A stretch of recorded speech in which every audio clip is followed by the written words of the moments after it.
Ah, you wish to hear of the dwarves, do you? A worthy subject indeed, though few in these comfortable lands truly understand depth and majesty of their tale. Pull your chair closer to the fire, my friend, for this is a story that stretches back to the very music of creation itself, and it requires the proper telling. You must understand, the dwarves were not born as the elves were born, nor did they awaken as men awakened. No, their coming into this world was altogether different, and in that difference lies of what makes them the stubborn, proud, industrious people they are. But I get ahead of myself. Let me begin, as all good tales must begin at the beginning. In the ancient days, before the sun and moon first rose, before even the stars were kindled in their fullness, there was one among the valor named All the Smith. He was, and remains, the master of all crafts, the shaper of the very substance of the world. While Yavanna brought forth growing things and Olmo commanded the waters, all delighted in the bones of the earth, in stone and metal, in the making of things that would endure. Now, all was impatient. Yes, even the valor can be impatient, you see. He knew that the firstborn, the Elvers, were to awaken in their time, and that the followers, men, would come after. But all desired students to whom he could teach his crafts. He longed for pupils who would appreciate the beauty of stone, who would understand the singing of metal under the hammer, who would love the things that are made with skill and patience. So in the darkness of the ancient world, in secret places beneath the mountains, all began his work. With the same skill he had used to shape the mountains themselves, he made 7 fathers. 7 dwarves he created, each strong and unyielding, fashioned to withstand the weight of mountains and the heat of forge fires. He made them shorter in stature than elves, or men would be, broad and strong, because he intended them to delve deep into the earth and work in cramped places. The greatest treasures lay hidden. But here and this is important, so mark it well, all had no power to give them true life. He was not Ilvator, the one, the creator of all things. The best all could do was to fashion them according to his own thoughts and desires, giving them form but not true independent being. They were like puppets, you might say, moving only when his thought was upon them, falling still and lifeless when his attention wandered. Yet all loved his creations. He had poured his skill and his heart into their making. And so, thinking himself alone in the darkness, he spoke to them, teaching them the language he had devised for them, telling them of the world that awaited them, of the mountains they would mine and the wonders they would craft. But all was ruin. Ilvator, who sees all things, had observed this secret work, and when all lifted his hammer to strike his dwarves and give them the semblance of life for the first time, a voice spoke out of the darkness. Why hast thou done this? Imagine all's fear and shame in that moment. He had acted without permission, had tried to bring living beings when that power belonged to Ilvator alone. In his love for his craft and his eagerness to her students, he had overstepped. And Ilvator questioned him. Why hast thou attempted that which thou knowest is beyond thy power? For thou hast from me as a gift thy own being only, and no more. Therefore the creatures of thy hand and mind can live only by that being, moving when thou thinkest to move them. And if thy thought be elsewhere, standing idle, what could all say? He wept, for he loved his dwarves, but he knew he had been wrong, and in his sorrow and his recognition of his transgression, he raised his hammer again, not to give them life, but to destroy them, to unmake what he had wrongfully made. But as the hammer fell, the 7 fathers shrank back in fear. They moved of their own accord, they showed fear, they lived, for Ilvator, seeing all's genuine contrition and his willings to give up what he loved most, had taken pity in that moment. Ilvator had given the dwarves true life, had adopted them, in a sense, as his own children, though they were fashioned by another's hand. Yet there was a condition, you see. A price, if you will, though not an unfair one. The dwarves were not to awaken before the firstborn, before the elves. They were to sleep beneath the stone until the proper time, until the elder children had awakened and walked upon Middle-earth. This was the order of things, and it could not be violated. So all took his 7 fathers, still sleeping now with the true sleep of living things, and he laid them in secret places far apart from one another, deep beneath the mountains of Middle-earth. There they slept through long ages, while the world above was shaped and reshaped, while the Valar made war upon Melkor, while the stars were kindled and the elves awakened.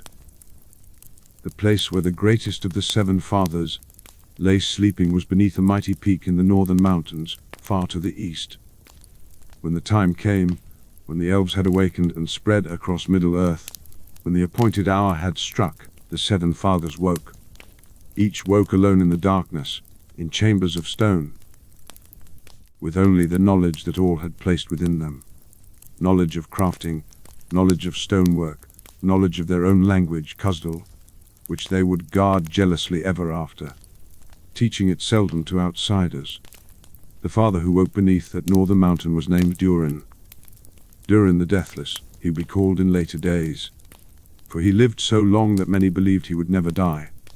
He woke alone, as I said, in utter darkness beneath the stone. But Durin was not afraid. The dwarves fear neither darkness nor the depths of the earth.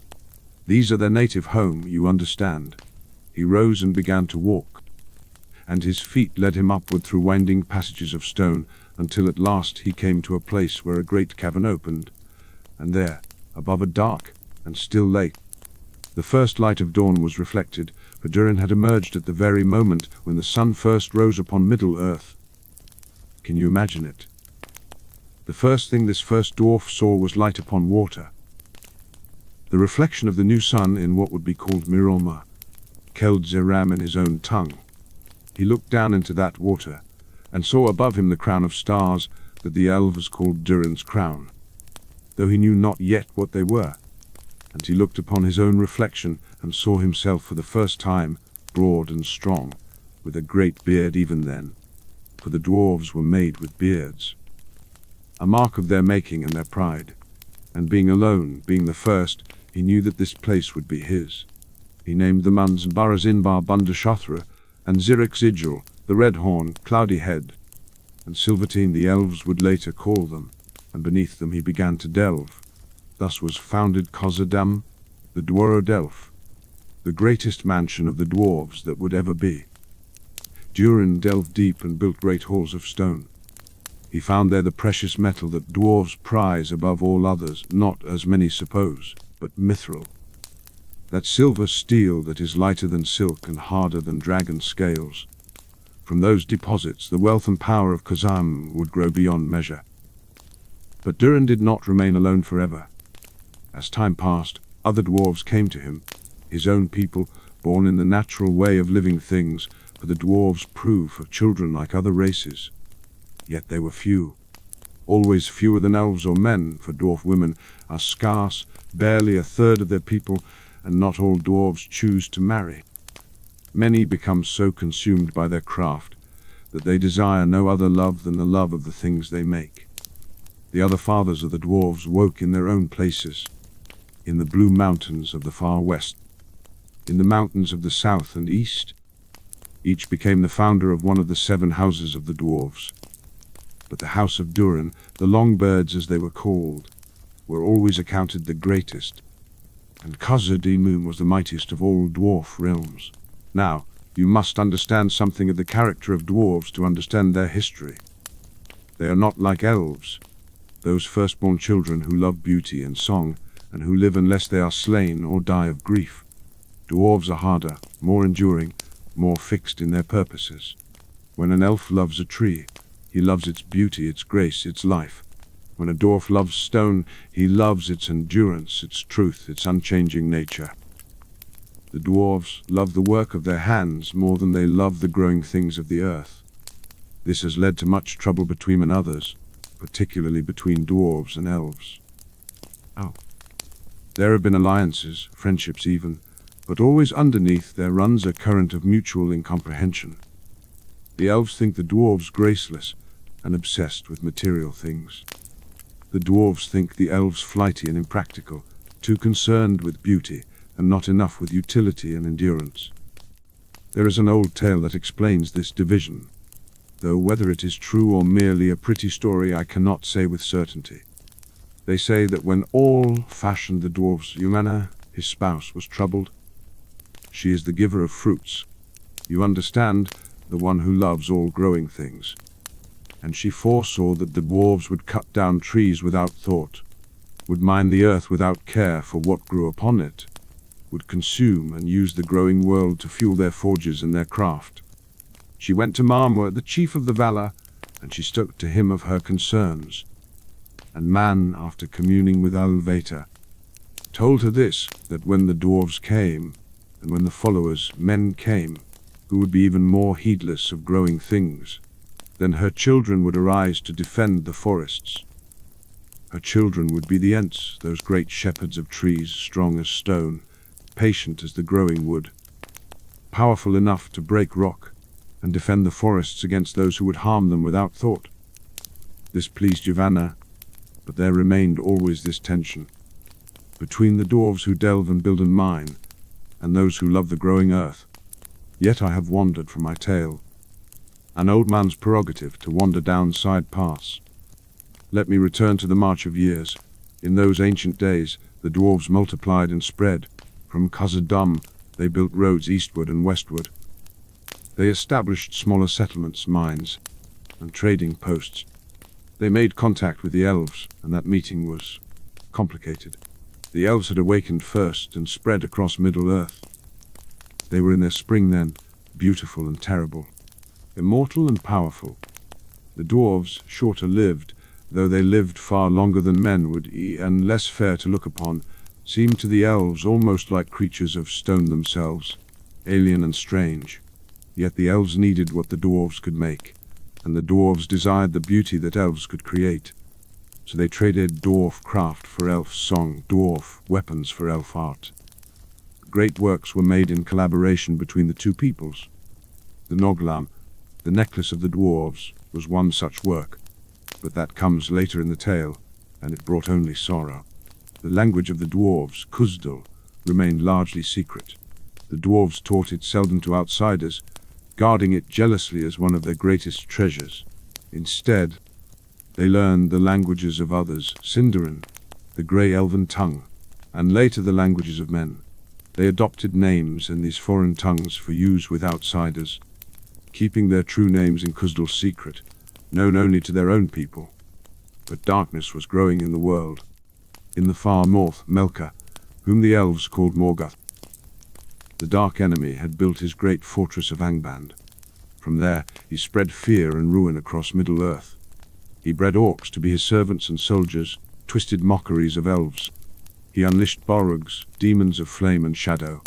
He raised dragons, winged and wingless, to be his most terrible weapons.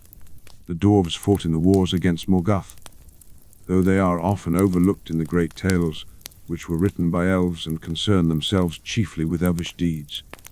But in the siege of Angband, dwarf warriors stood in the lines. When great battles were fought, dwarf axes rang against orc blades. They were stalwart allies, if not always easy ones. For dwarves fight according to their own counsel, and do not take orders gladly even from the mightiest of elf lords. The dwarves had other concerns as well during those ancient days.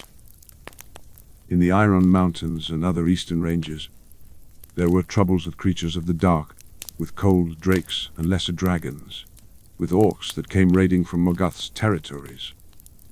The eastern houses of the dwarves had the worst of this, being closer to Morgoth's power. Many fell in battles that are not recorded in any history that remains to us, for the dwarves do not readily share their records with outsiders. Then came the War of Wrath, the great and terrible battle at the end of the First Age. The Valar themselves came from the west with great hosts.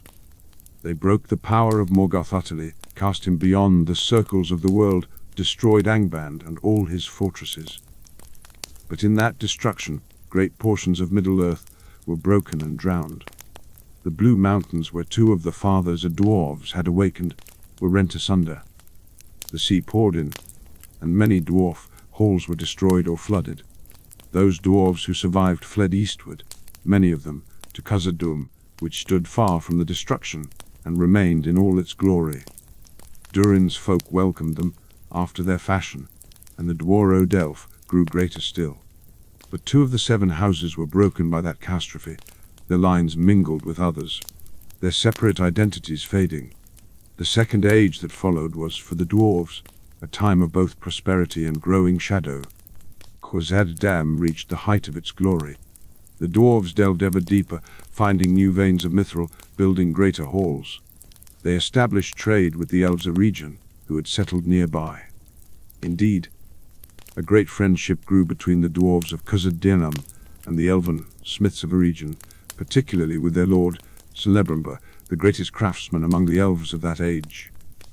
Together, dwarves and elves made things of great wonder in those days.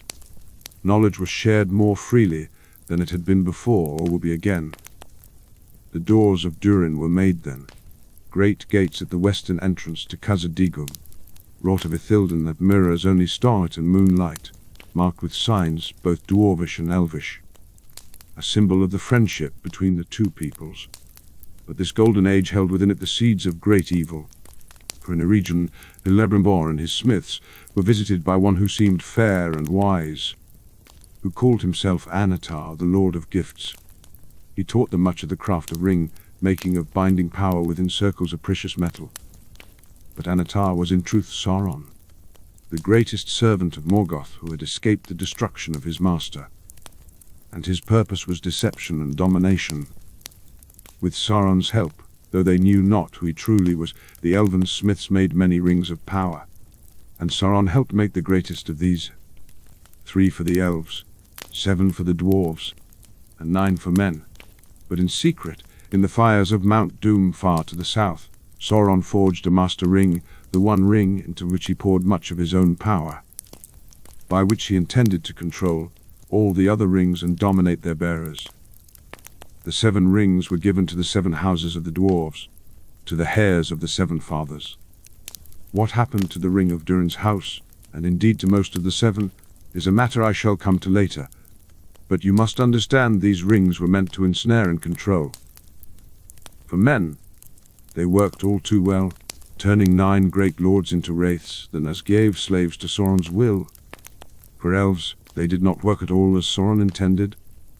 For the elves perceived his treachery the moment he put on the one ring, and they hid their 3 and never used them while Sauron held the one.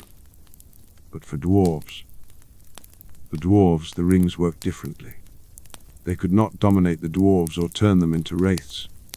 The dwarves proved too hardy, too resistant. This was perhaps that they were not made by El-Vatar in the beginning, but by all, and something in that making rendered them more resistant to domination. Or perhaps it was simply the nature of dwarves, their stubbornness, their strong wills, their resistance to being controlled or changed. But the rings did affect them. They inflamed the dwarves' natural love of wealth and precious things. A dwarf, lord who possessed one of the 7, would hoard gold and gems beyond all reason, would become consumed with desire for riches. The rings did not grant wisdom or long life as Sauron had promised, though some say the dwarf lords who held them did live them the natural. Instead, the rings brought only an insatiable hunger for wealth, and ultimately, through that hunger, they brought disaster. When Sauron's treachery was revealed, war came to Eriador. Sauron attacked a region, seeking to reclaim all the rings. The dwarves of Khazad-dûm shut their great doors and fought off his attempts to invade their realm. The doors of Durin could not be found by enemies, and Khazad-dûm was too mighty to be taken by force. But a region was destroyed, Celebrimbor was slain, and the friendship between elves and dwarves cooled, for each felt the other had not done enough to aid them in that dark time. Yet through all the wars of the Second Age, Khazad endured, while Sauron's power grew in the south and east, while he made war upon elves and men, while the great kingdom of Entedamen arose and fell, and that is a tale all its own. The dwarves of Durin's line continued to delve and build. Their realm was still mighty, their forges still burned bright, their mithril still flowed from the deeps. But in the year 19 of the Third Age, and we are jumping forward now, over long years disaster struck Khazad-dûm. The dwarves, in their endless delving, in their insatiable desire for Mithrud, perhaps by the curse of the ring, delved too deep. They pierced into a place where something terrible dwelt, something that had hidden there since the ancient days of Balrog, one of Morgoth's demons. A creature of fire and shadow that had escaped the destruction of Angband and lain dormant in the roots of the mountains. The Barab awoke. Durin VI, who ruled then, called Durin the Sixth, for his people believed him to be a reincarnation of Durin the Deathless. Went to face it. He was slain. His son and Talin fell the following year.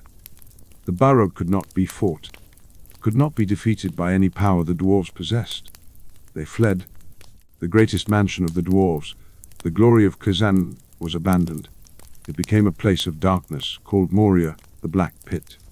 Can you imagine the sorrow of that abandonment? Khazad-dûm had stood for more than 7,000 years. Generations beyond counting of dwarves had lived there, worked there, been born and died there.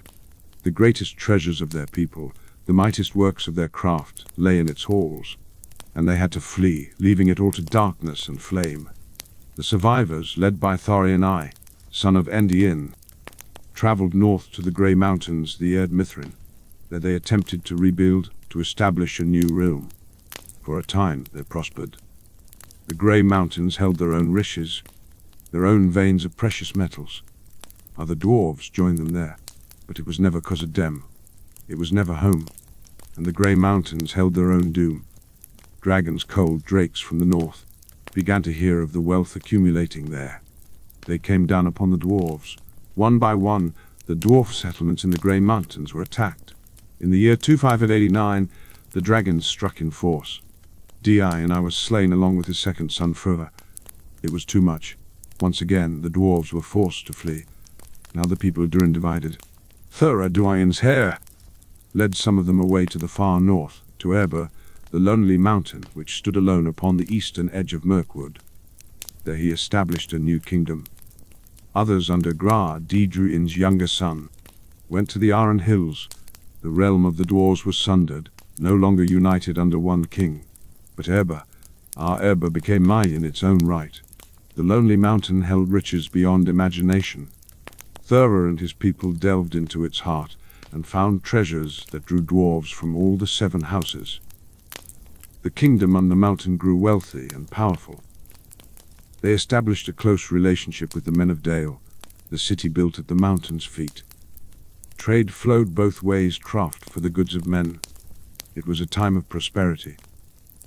But remember what I said about the rings of power, about how they inflamed the dwarves' desire for wealth. Thura's house possessed the last of the 7 rings, the ring of Durin, and perhaps it worked its curse upon them, for their wealth grew and grew, drawn by the ring like a magnet draws iron. And great wealth draws great danger. In the north the dragon awoke. Not one of the lesser cold drakes, but Smog, a fire drake, winged and terrible, the last of the great dragons. He heard of wealth of Urub, and he coveted it. In the year 2770, he came upon the mountain in fire and wrath. The dwarves were unprepared for such an attack. Their defenses, mighty though they were, could not stop a flying enemy that breathed fire hot enough to melt stone. Smog burst upon them like a storm of flame. He came from the north, from the mountains beyond, flying swift and terrible.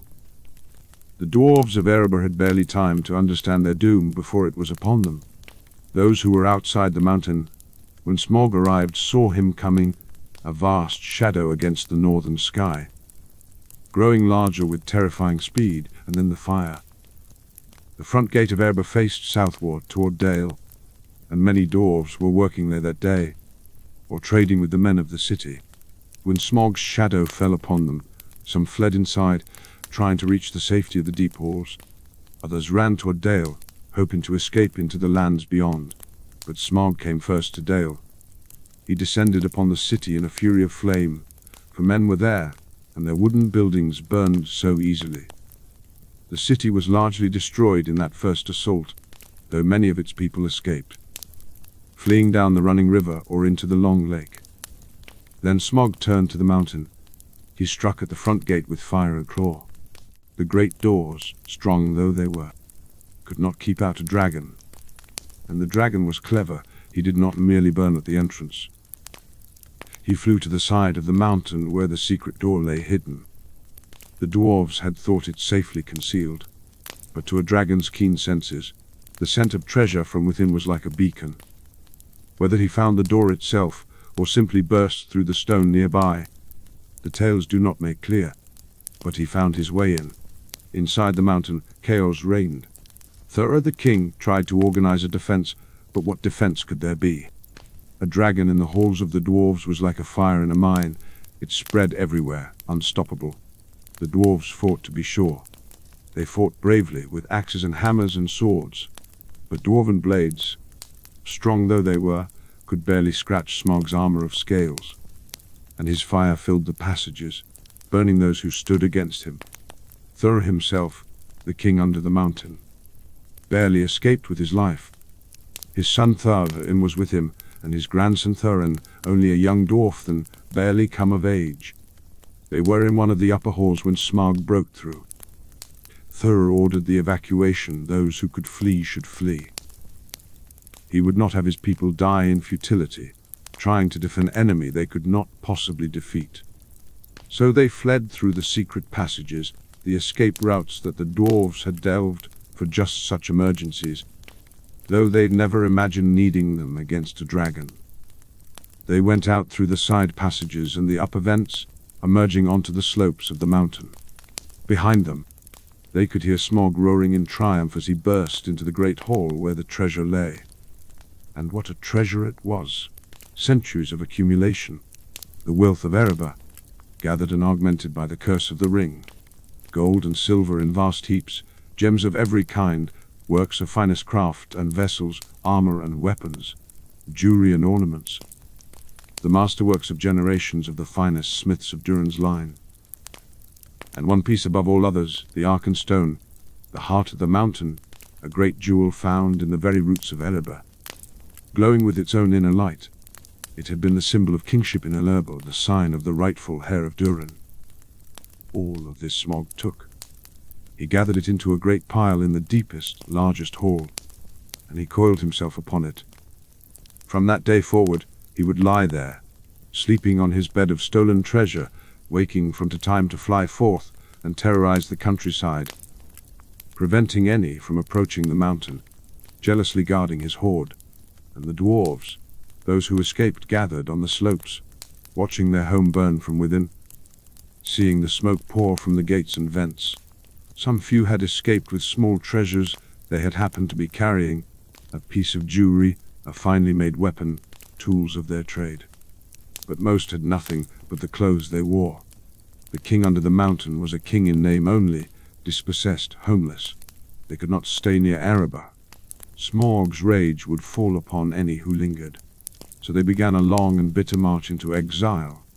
They traveled south and then west, skirting the edges of Mirkwood, which was dark and dangerous in those days, infested with orcs and worse things. They were a bedraggled band, hundreds of them, craftsmen and warriors, elderly and young, making their way through hostile lands with few supplies and less hope. Some of their people from the Iron Hills came to join them, led by Un, bringing what aid they could. But even together, they were a shadow of what they had been. They wandered for a time, seeking a place where they might settle. The proud kingdom under the mountain had been reduced to a band of refugees. Thurl led them eventually to Dunland, south of the Shire and west of the mountains. There they dwelt for a time, eking out a living, doing what work they could. But it was hard. The dwarves were miners and smiths, but they had no proper forges, no access to good metals. They did what work they could for men, sometimes laboring for hire, which was bitter to them. A dwarf of Erebor, reduced to working for wages in a foreign land. The years passed slowly and hard. Thorin, Thura's son, grew into middle age in exile, and his son Thorin grew from youth to manhood, knowing nothing but wandering and poverty. And Thora became strange. The ring of power that he possessed began to drive him to madness. He became obsessed with thoughts of the treasure he had lost, the kingdom that had been taken. He would speak of nothing else, would rant about the injustice of it, about the gold that rightfully belonged to him. At last, in the year 2790, Thur made a terrible decision. He resolved to go back. Not to Erebor, even in his madness. He knew that was impossible while Smaug lived. No, he would go to Moria, to Khazad Dum, the ancient homeland of his people. Perhaps he thought the Barug was gone. Perhaps they could reclaim it. Or perhaps, and this is darker, perhaps he simply wished to die looking upon the halls of his ancestors, rather than die among strangers. He set out with only one companion, a faithful old warrior named Enar. Thurin tried to stop him, but Thura would not be dissuaded. He took the ring with him, or perhaps it is more accurate to say the ring took him. For such things have a will of their own.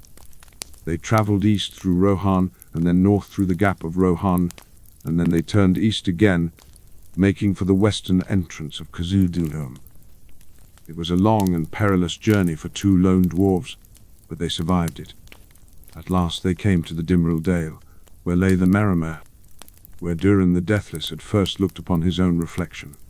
The vale was empty and silent. No smoke rose from the mountains. No sounds of forge or mine reached their ears. Thor stood before the great doors of Durin, closed and silent. He turned to Nen and told him to wait. He would enter alone. If he did not return by the next day, Nar should flee and carry word of what had happened to Tharin. Then Thur advanced to the doors. They were unlocked, hanging half open, in fact, which should have been a warning. The old king passed through them into the darkness, never waited, hidden among the rocks. Hours passed. The sun travelled across the sky and began to sink toward the western peaks. And then, just as darkness was falling, there came a sound from within the mountain, a terrible cry, cut short. And then laughter, cruel and mocking, echoing from the halls. The next morning, as Nur still waited, trembling, something was thrown out from the gates. It was a body, Thur's body, headless. The head came after, rolling across the stone. And then a figure appeared at the gate, massive and terrible, an orc, but such an orc as Namar had never seen, huge and powerful, clearly a chieftain of great rank. This orc was Azog, who ruled in Moria. He called out to Emar, knowing the dwarf was there in hiding. "If beggars come here again," Azog shouted, "they will fare the same. This is no place for beggars." And he laughed. "I have taken his head, but here is a small coin for his burial." And he threw something that struck the body, a small purse. When Enrar crept forth later to investigate, he found it contained a few coins of no great worth, a mockery of payment. But what followed was worse. Azong had carved a name of Thor's brow, burned into the flesh with a hot iron Azog-gi. It was a signature, a claim of the kill, and a challenge. Now fled, he carried the tale back to Thurin, and the news went to all the houses of the dwarves. A king of the line of Durin had been murdered and desecrated. The dwarves are not a forgiving people. This could not stand. Thurin sent messengers to all the 7 houses, to every dwarf realm that remained. "Come," was his call. "Come and avenge Thurin. Come and teach these orcs what it means to say dwarf king." And they came. From the Iron Hills came Eniain and his warriors, kinsmen of Thurin's line. From the mountains of the far east came dwarves of their houses. From the Blue Mountains in the far west, from Ered Luin, where remnants of 2 of the ancient houses still dwelt, came dwarf warriors eager for battle. It took years to gather that host, years to prepare. But when they marched, they were a force such as had not been seen since the ancient days. Thousands of dwarves, armed and armored, hardy and grim, marching to war. This would be the war of the dwarves and orcs. A war that would rage across the misty mountains for 6 years. A war that would leave both sides bloodied and broken. The dwarves marched north along the misty mountains, and wherever they found orcs, they slew them. They attacked every orc hold, every nest and warren. They were merciless.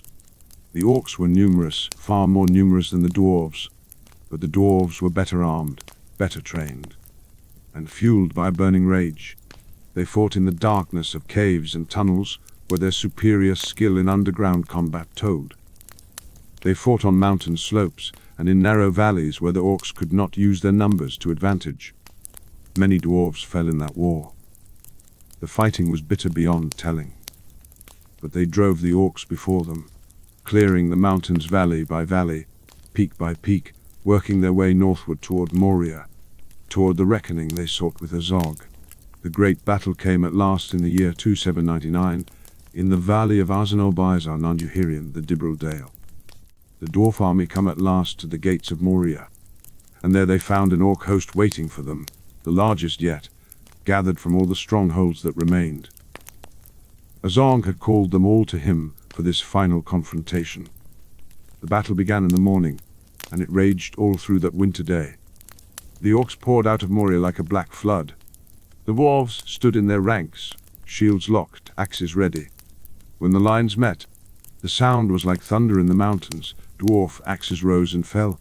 Orc blades struck against dwarf armor. Blood ran on the snow, black orc blood and red dwarf blood, steaming in the cold air.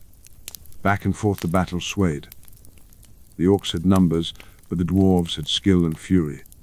Then, when the fight hung in the balance, when both sides were exhausted and bleeding, there came from the north a new force, none of the Iron Hills, Ian's father, leading the last fresh dwarf troops. They had delayed by storms in the mountains, but now they arrived when they were most needed. They crashed into the orc flank like an avalanche. The orc line wavered, bent, began to break. But Azog himself came forth then, massive and terrible, a great orc chieftain in black armor. He sought Hanan, seeking to slay another dwarf lord. They met in single combat before the gates of Moria. Naingin was a mighty warrior, strong and skilled, but he was weary from days of hard travel and battle. Azog was fresh and huge and powerful. They fought savagely, but in the end Azog's mace struck Ain's helm and broke it, and broke the head beneath. Enunin fell dead before the gates of Khazad-dûm. A great cry of rage went up from the dwarves. Enai in Sundianim was there, barely more than a youth, but already mighty in battle. He took up his father's weapon and rushed at Azog. Despite his youth, despite his grief, he fought with such fury that he struck Azog down. He cut off the orc chieftain's head and set it on a stake. With their leader slain, the orcs broke. They fled back into Moria, and the dwarves pursued them to the very gates. A great slaughter was made. The dwarf victory was complete. Thor was avenged. The orcs were scattered and broken. The dwarves had won. But oh, at what cost? More than half their warriors had fallen. The greatest lords of several of the houses were dead. The bodies lay so thick in Azanulbizar that they could not all be burned. There was not enough wood in all the valley. They made pyres of such wood as they could find, even cutting down the few trees and using the roots and branches. For the rest, they piled stones over them in cairns that would stand for many ages, and they could not reclaim Moria. After the battle, young Dei went to the gates and looked within. What he saw there he never fully told, but he came back pale and shaken. "The enemy we killed was but a servant," he said. "The real master of Moria is not dead. Durin's bane still dwells there, and it is beyond our strength to challenge. The Barrow still held the ancient realm." So the dwarves turned away from the gates they had fought so hard to reach. They had won the war, but they had not won back their home. They buried the dead and departed, each house returning to its own land. Tarin led Durin's folk back westward, over the mountains and into Eredor. They settled at last in the Blue Mountains, in Ered Luin, where ruins of ancient dwarf halls could be found and restored. There Thorin established what settlement he could, a small realm, a shadow of former glory. But Tharin was not at peace. He bore the ring of Durin, now the last of the seven, and it tormented him. He became consumed with thoughts of Erebor, of the treasure that lay beneath the lonely mountain, guarded by smog. The ring whispered to him, you might say, the dwarf, who did not speak as the One Ring spoke. But they worked their will nonetheless, through inflaming desires that were already present. In the year 22841, Thrain could bear it no longer. He resolved to journey to Erebor to attempt to reclaim it somehow. It was madness. He had not the strength to face a dragon. But the ring had driven him to desperation. He took with him a few companions, including Balin and Dwalin, two stout-hearted dwarves who were loyal to him. But he did not tell them his full purpose, perhaps did not fully understand it himself. They traveled east through Eredor and approached the mountains. But as they neared Mirkwood, which was dark indeed in those days, filled with evil things, they were ambushed. Orcs fell upon them, and not by chance. Sauron had sent them, for the Dark Lord in Dol Guldur had become aware of Tharin's ring, sensing the power it held. The dwarves fought bravely, but they were overwhelmed. Tharin was taken captive. His companions barely escaped their lives, fleeing north to carry the dark news to Thorin. Tharin was dragged to Dol Guldur, the fortress of the necromancer in southern Mirkwood, though that necromancer was in truth Sauron, returned and gathering his strength again. There Tharin was imprisoned in the dungeons. Sauron tormented him, seeking to learn all he could of the dwarves and their plans. And finally, Sauron took from him the Ring of Durin, the last of the 7 rings of the dwarves. Some say he tortured Tharin to make him reveal where it was. Some say he simply took it while Tharin lay in despair in the darkness. Either way, the ring was lost. Tharin languished in those dungeons for years, his mind slowly breaking under torture and despair. He was there, lost and forgotten, while his son Thorin labored in the Blue Mountains, trying to hold together what remained of their people, not knowing if his father lived or died. But I was in those dungeons, Gandalf, in the year 2850, when I entered Dol Guldur disguised and searching, seeking to confirm my suspicions about the necromancer's true identity. And in those deep cells I found a dwarf, an old broken dwarf who barely remembered his own name. He gave me a key and a map, a key to the secret door of Erebor, and a map showing its location. He begged me to give them to his son, Thorin, he whispered. Tell Thorin. And then he died, there in that dark place, far from his people and his home. I took the key and the map, and I kept them safe, though it would be many years before I found the right moment to give them to Thorin. For I had learned that Sauron was indeed returned and growing strong, and I knew that if a dragon sat on a great hoard of treasure in the north, Sauron might one day convince or compel the dragon to his service. Smaug had to be dealt with, but the dwarves alone could not do it, and none among men or elves seemed likely to attempt it. Meanwhile, Thorin Oakenshield, so called for a deed of valor in the Battle of Azanobizar, when he used an oak branch as a she-shield of his own was broken, labored to maintain his people in the Blue Mountains. They lived there in modest prosperity, doing smith work and trading with the nearby lands. Some of Durin's folk even dwelt in the Shire, ironworking and tool-making, living peacefully alongside the hobbits. But Thorin never forgot Erebor. The memory of the lonely mountain haunted him. He was a proud dwarf, Thorin, some might say, too proud. He bore his exile with a grim determination, holding fast to his title as king under the mountain even though he had no mountain.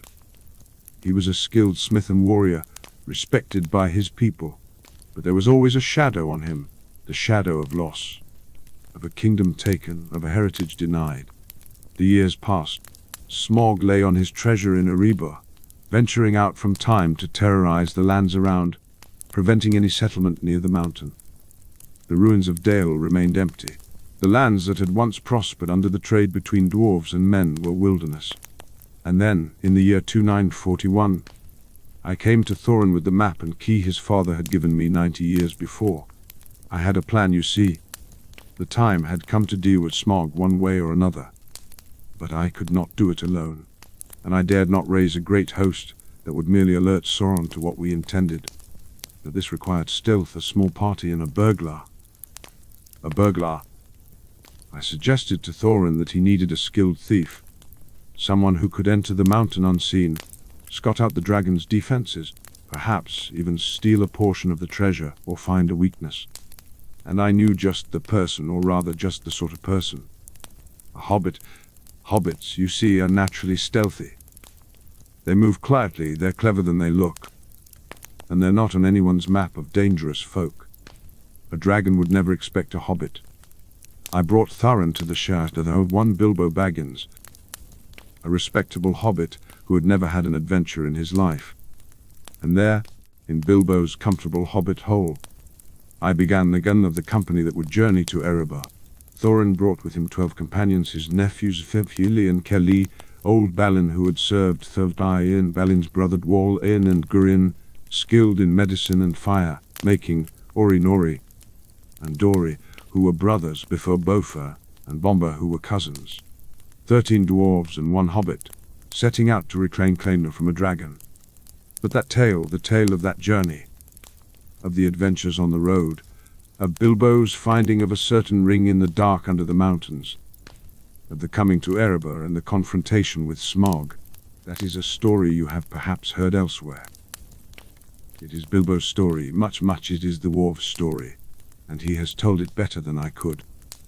What matters for our tale tonight is this: they succeeded. Through cleverness and courage and no small amount of luck, they found their way into the mountain. Bilbo managed to enter through the secret door and to speak with Smaug, and in that conversation he discovered a weakness in the dragon's armor. A bare patch on the left breast where a scale was missing. That information reached a man of Esgaroth, Bard the Bowman, descended from the Lords of Dale. When Smaug, enraged by the intrusion, flew from the mountain to destroy Esgaroth, Bard was ready. With a black arrow and heirloom of his house, he struck Smaug in that one vulnerable spot. The great dragon fell from the sky and crashed into the long lake, dead. The dragon was slain. The kingdom under the mountain could be reclaimed. But here the old troubles of the dwarves surfaced once more. The treasure of Erebor lay within the mountain, vast and unclaimed. The people of Esgaroth, who had suffered from Smaug's attack, claimed a share, for it was their warrior who had slain the beast. The elves of Mirkwood, led by their king Thranduil, also came with an army, claiming that some of the treasure had been taken from them in ancient days. And Thorin, sealed within the mountain with his company and the treasure. Therin was consumed by dragon sickness. It is a madness that can afflict those who possess or even simply behold the hordes of dragons, an irrational possessiveness, a refusal to share even a single coin. Some say it is a curse that dragons place upon their gold. Some say it is simply what happens when greed is given form in vast riches. Either way, Therin fell prey to it.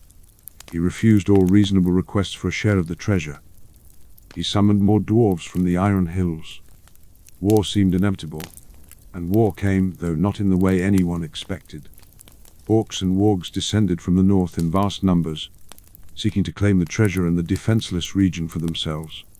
Dwarves, elves, and men were forced to unite against the common enemy in what became known as the Battle of Five Armies: dwarves, elves, men, and wargs all fighting in the valley before Erebor's gates.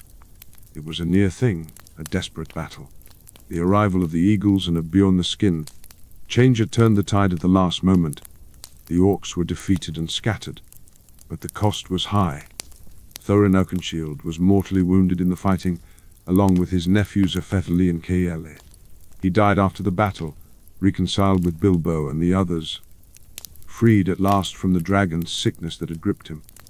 Yet from that tragedy came renewal. Dia and Iar on foot, who had led dwarf army from the Iron Hills, became king under the mountain. He was a strong ruler, wise and just, and under his leadership Erebor was restored. The city of Dale was rebuilt, with Barnd as its king.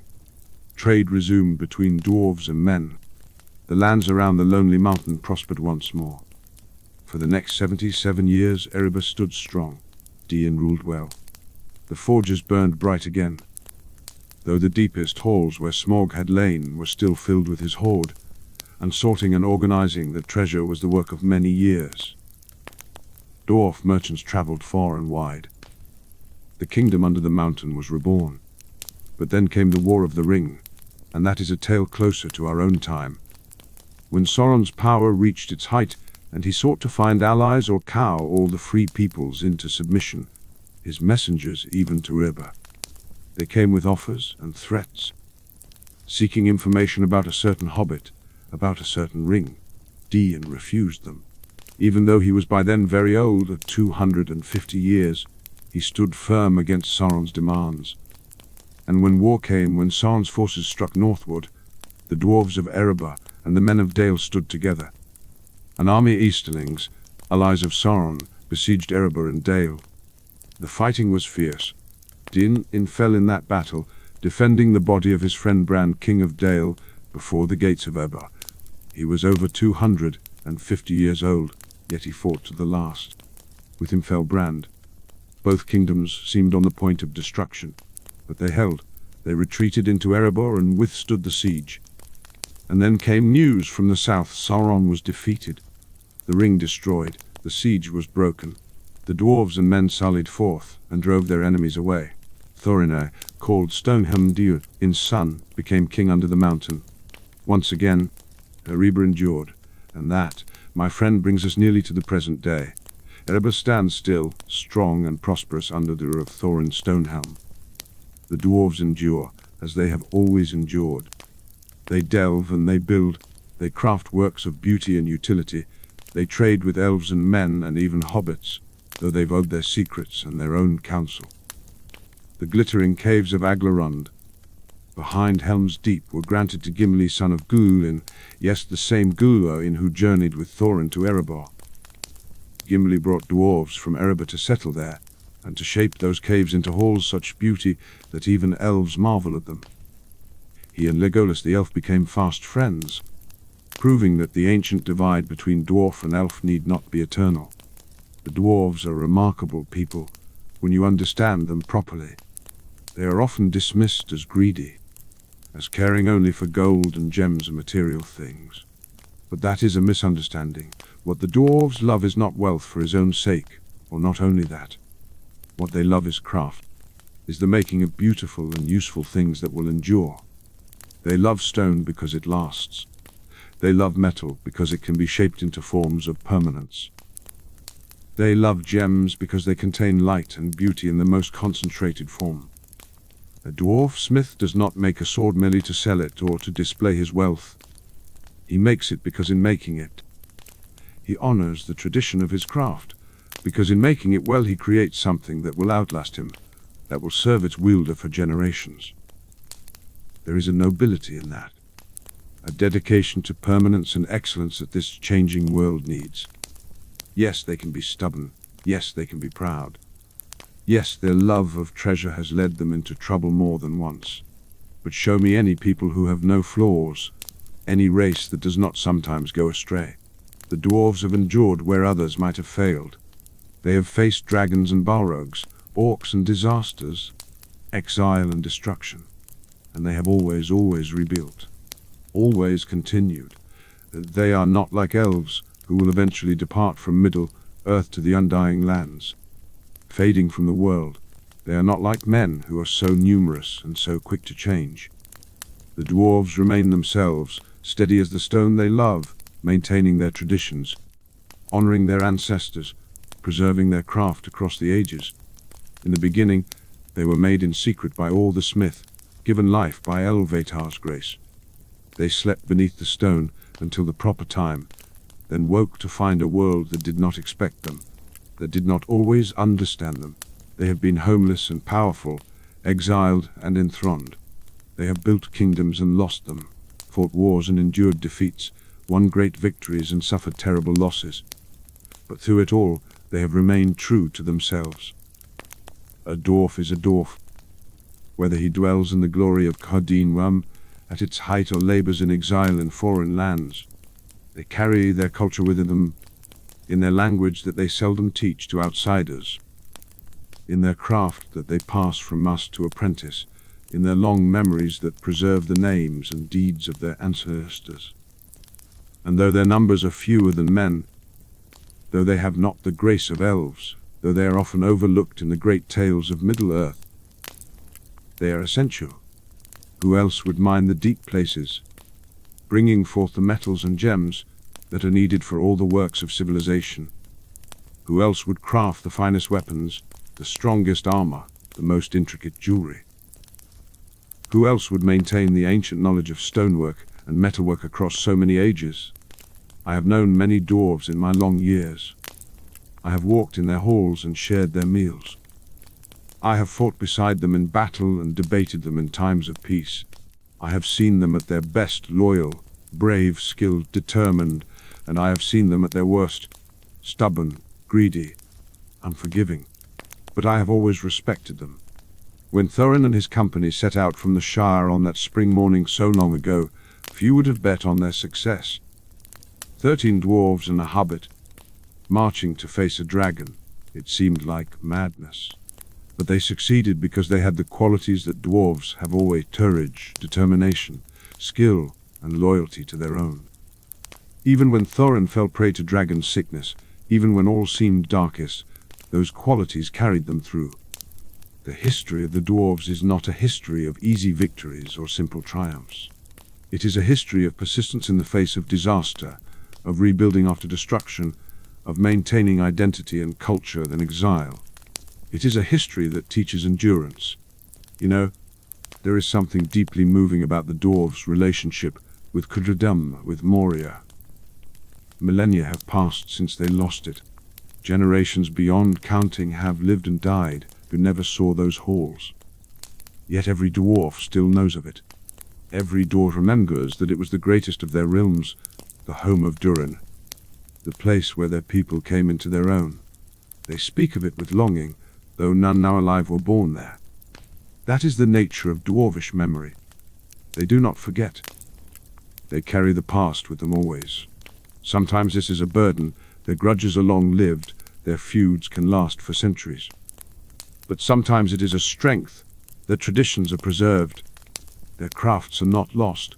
Their identity remains clear even when everything else changes. And perhaps one day, when the world changes again in ways we cannot foresee, the dwarves will return to Khazad-dûm. Perhaps they will cleanse the darkness from those ancient halls and restore them.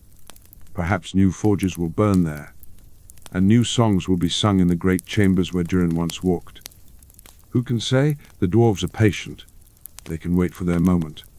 In the end, the story of the dwarves is the story of a people who were made differently from all others, who came into the world in their own time and their own way, who have faced hardships that would have destroyed lesser folk, and who have endured.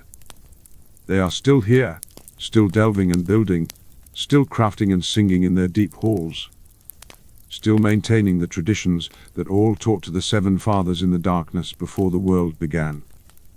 They are fewer than there once were. Some of their greatest works are lost. Some of their mightiest realms are empty or fallen. But Eber stands strong. The glittering caves grow in beauty.